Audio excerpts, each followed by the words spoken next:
earlier that we will not take longer than necessary in this hall.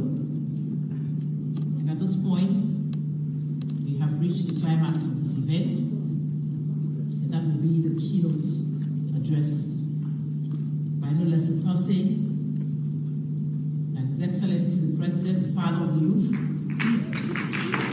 our Commander-in-Chief, the Fountain of Honor, the President of this great nation. I said something earlier, ladies and gentlemen. I said the investment of this government, led by President Leone, and the young people is unmatched. And the opportunities here for you to hear for yourselves what I meant by that. Thank you very much. Over to you, Your Excellency. And by the way, sir, you can take as much time. Thank you very much. Let's sit down, please.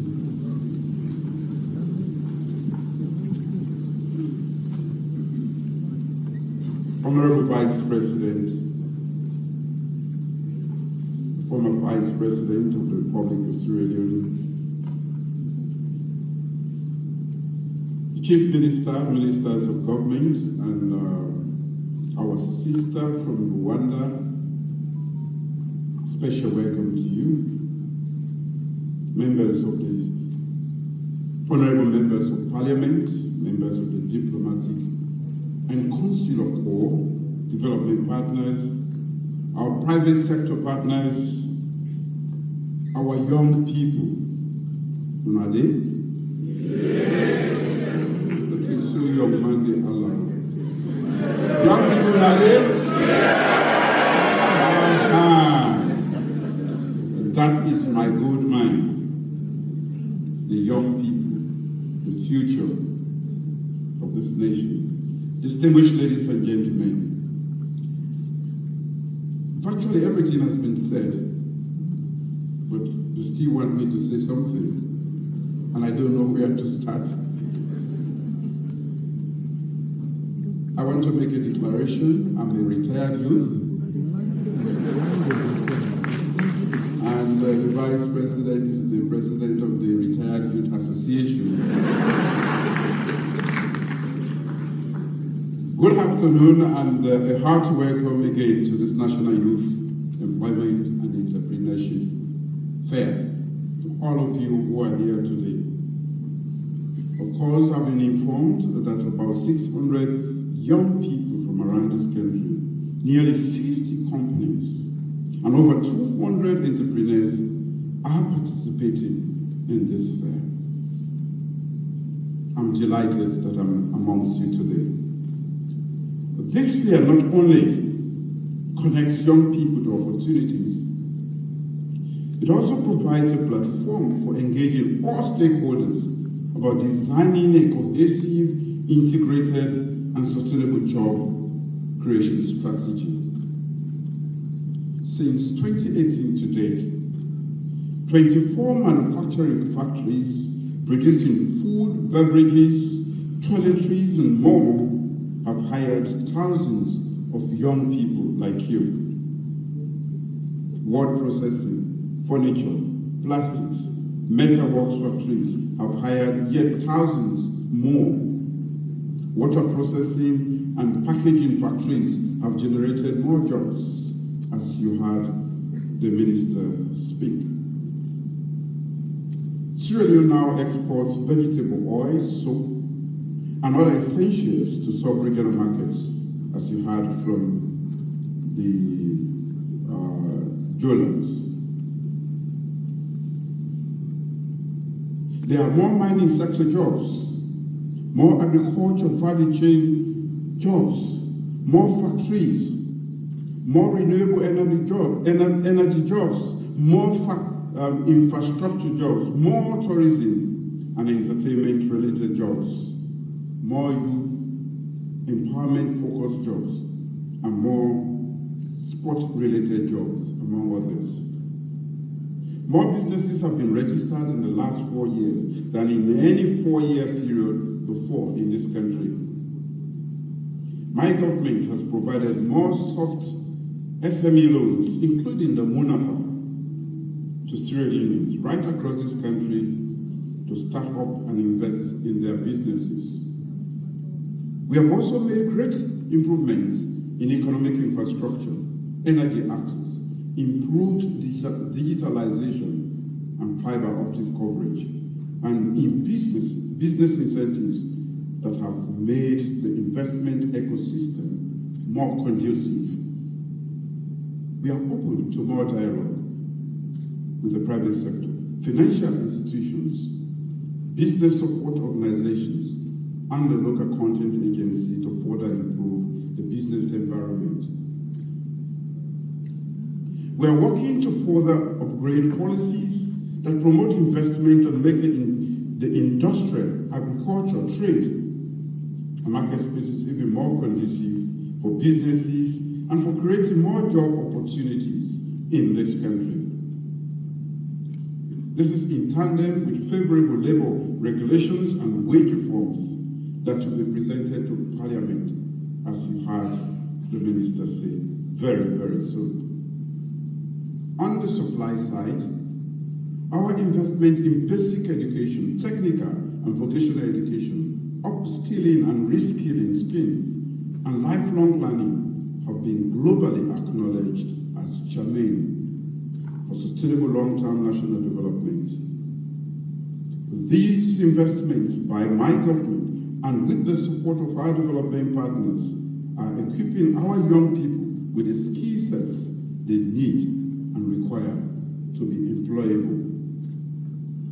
Furthermore, for the first time in the country's history, my government has sent to Parliament a bill entitled Gender Empowerment Act. I urge Parliament to pass that bill as soon as possible.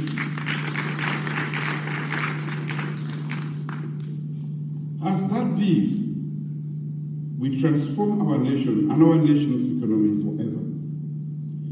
When passed, the Gender Empowerment Law will support the building of a gender-sensitive and gender-inclusive economy where barriers to full participation of women in the economy will be completely eliminated. Woman idea.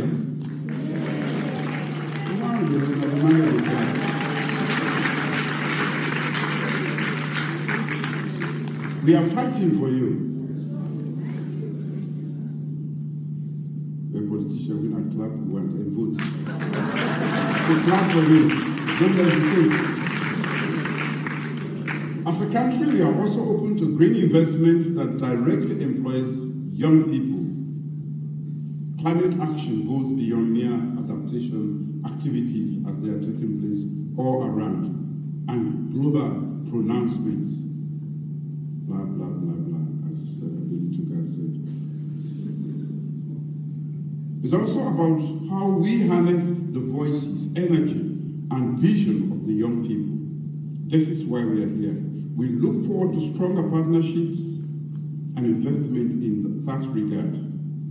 Young people must have a role through their participation in the economy to create safer, more livable, and more sustainable world. We have made all of these reforms amid very tough and turbulent global economic times. The global economy is hard, I must say. Economies all over the world are hurting, and young people in particular, like all of you, are bearing the brunt of these hard times. We do empathize, and this exercise is one of the ways we are trying to make sure that we soften the effect of what is happening around you. But I'm investing in young people because I believe that young people will build the future of prosperity that we desire. I also believe that by creating more jobs and more opportunities right across the country for young people, we can reduce cycles of poverty, drive sustainable economic development, and grow an inclusive and stable future for our country. With all of these efforts at upgrading the business ecosystem, investing in education and skills development, expanding the productive sector, we will continue to create more jobs, increase tax revenues, and make our country even more competitive for foreign direct investment and business startups. The National Youth Employment and Entrepreneurship Fair, therefore, not only builds a bridge between our human capital development investments and job creation, it also puts young people directly in touch with potential employers who are all here today in this room. Potential employers, we have an opportunity to listen and to take account of the voices and concerns of young people, and also be able to support and advise them on navigating the job market. These interactions will help young people connect and build relationships that will enhance their employability. This is why we are here. Therefore, I encourage the young participants to make use of the opportunity and build the skills and networking, underline that word, that they need not only to get jobs, but also to start up their own businesses. Let me close by thanking. I'm not going to close anyway. This is one part of my presentation. Madam Moderator, they wrote this for me, but I want to say what I have from my heart when I finish.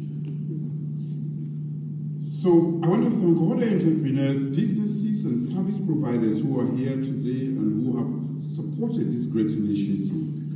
As a government, we are grateful for this initiative and look forward to working with the private sector to develop the business sector. I want to personally thank Mr. Vice President for collaborating with partner ministries, departments and agencies in rolling out this maiden edition of the Youth Job Fair. Of course, I'm going to go around and see. But as a retired youth, I want to talk about the plight of these people and many others who are not here today. You get out of college and you've earned a beautiful degree, and you think it's the end of your struggle. And your first job is a work experience. Where do you get the work experience when you have been busy learning? We have to provide them with that work experience.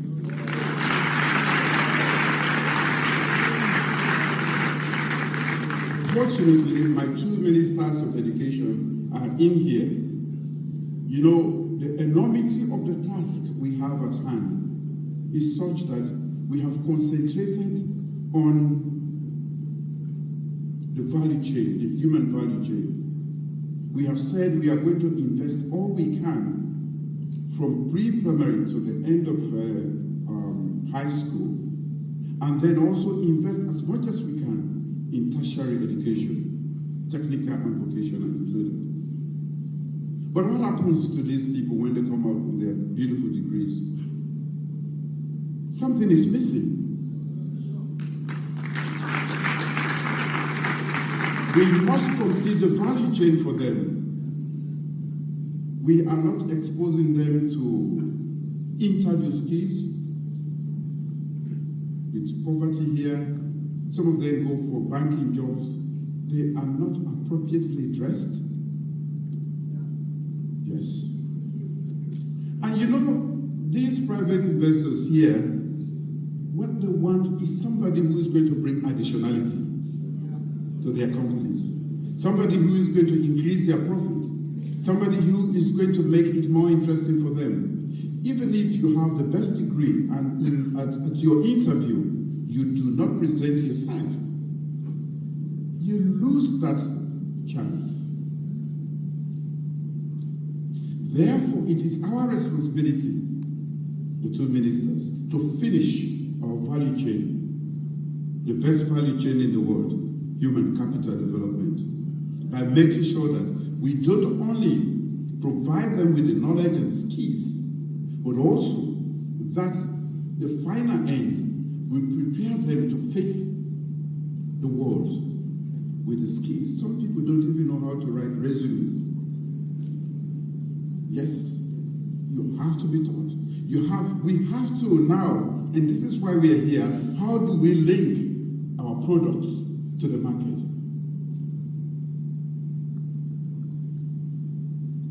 Don't take it against me when I refer to you as products. I am involved in the value chain of producing the best human beings. And, instead of mining the diamond and the gold, I believe that we should mine. This is the best gold mine in the world. The human capital of Sierra Leone is among the best gold mines in the world. We only need to invest adequately and prepare them. The revolution has started here. You heard the statistics from the Honorable Minister. Something different is happening. A lot of people have not taken cognizance of the great revolution that is taking place. But the best thing that we have in this country is not the diamond, it's not the gold, it's not the rutile, it's not the bauxite, and the many things that you will call. It is actually the human capital, the human beings. But what has been lacking was that the human capital of any country, talk less about us, matters not if it is not invested in. And the only investment you do for the human being is education.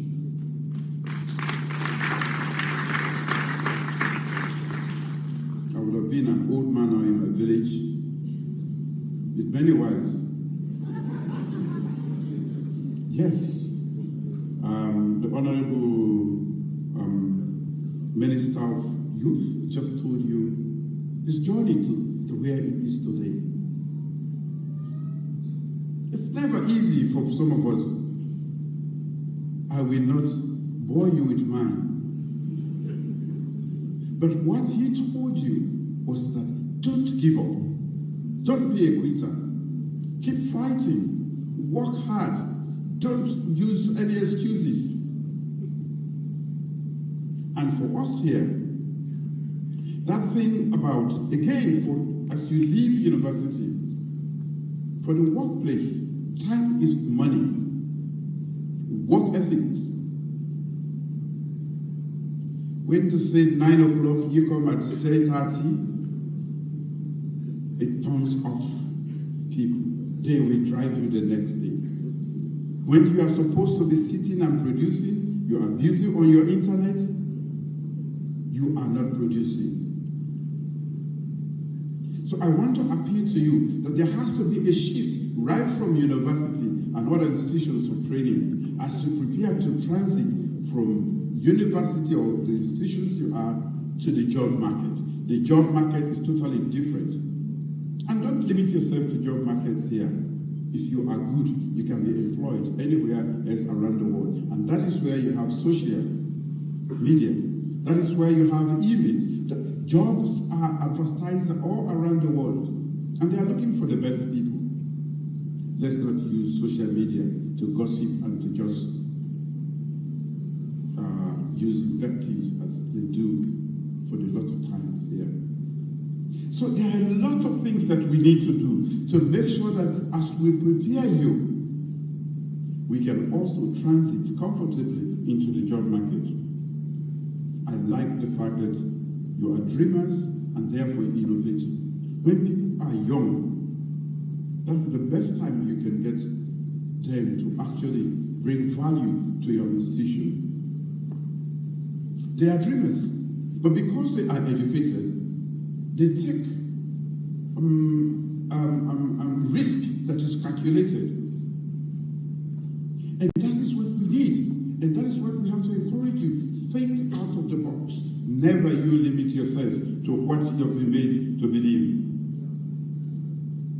You know, I spoke about interview skills, and it may seem simple. For us, Mr. Kioba just told you that I'm also a worker. Indeed, it's true. I'm the number one worker, in as much as I'm the Minister of the Public Commission, establishment in this country. Mine is even more difficult. I have to convince all of you to vote, or at least some of you to vote for me. And those who didn't vote the last time to vote for me this time.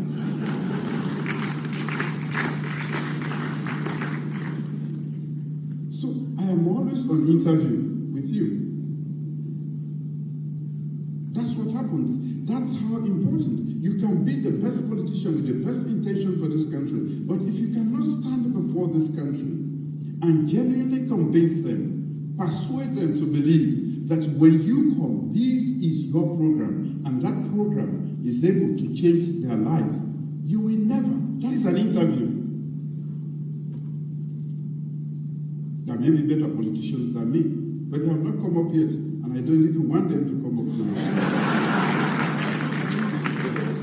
I have to convince you and the world that I'm the best. It takes skills to be able to do that. I will not give you all the skills. Because these young men are the women are very ambitious. But I'm just trying to stress the importance of having, you can come from Harvard and Cambridge, and I call you for an interview, and you fail there woefully. Because I need something for my institution. And if I don't see that you can offer that, why am I going to take you? I need additionality, not what I have already. I need a brilliant young lady or man who will bring something, who is going to make my institution shine, the public service. So ladies and gentlemen, we are here to complete that value chain we've started working on in this country, the human capital development process. That is the best. We train you so that you can go out there and we'll be proud of you. So, for our two ministers, we are talking about entrepreneurship, and I'm happy somebody mentioned it. Some of them have beautiful ideas, but they don't have access to capital, affordable capital, to start off. Do we have entrepreneurs here? With bankable projects, innovative, filling the gaps in the social structure of our society. I want to hear a better, a sounding, resounding yes. Because we are here not only to talk about employability, but you should be able, also from university, to employ yourself and employ other people. I came across two gentlemen, one in a bush behind my village, well after 200 kilometers from here. And I met him doing some farming exercise, and he had about 4 other gentlemen around him. And I stopped. I said, what are you doing in the bush here? He was actually planting pineapples. And he said to me, I was speaking in my local dialect, Mende. He said to me, yes sir, you seem to be struggling to talk. You can speak English to me. I said, but how do you know I'm not struggling with English? You're talking about my own language. He wanted me to know that he is not a commoner. He's not a, so he's a graduate who had done internship but did not get a job and decided to go. And you know what I like about the young man? He did not put his farm anywhere else but on my main road to my own farm. Strategy, positioning.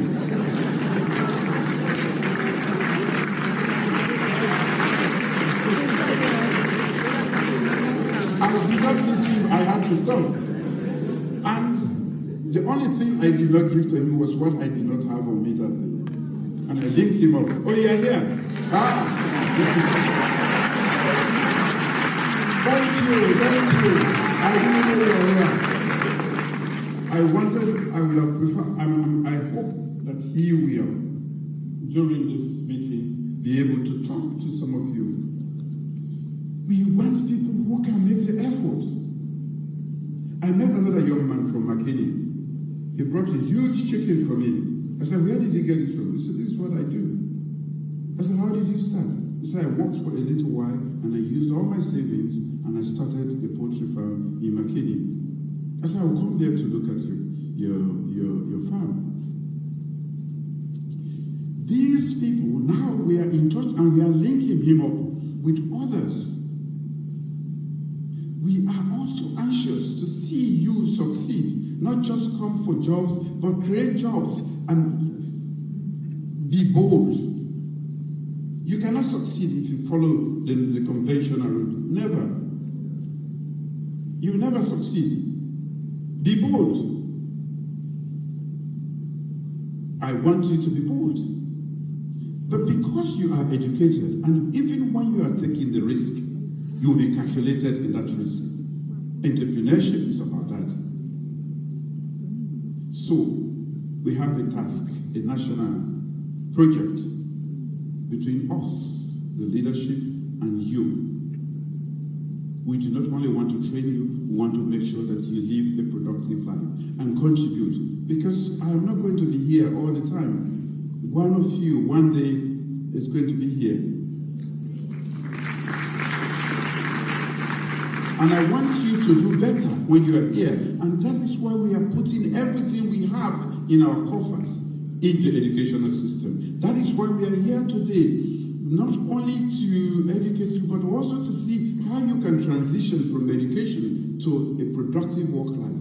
Don't be shy. Book learning no need shame. Talk.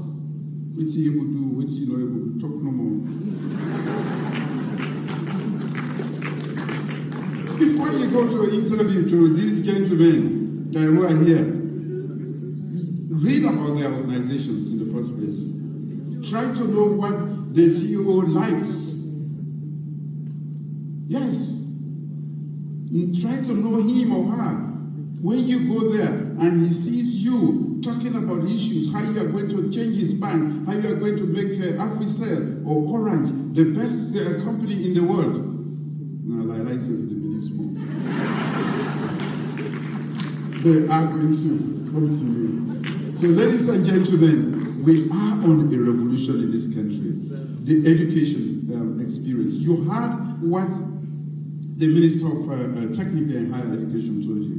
We have been recognized worldwide as making the best or the most effort to change the narrative of this country as far as education is concerned. In 4 years, we have moved from a non-entity state to a state that can co-chair on transforming education in the world.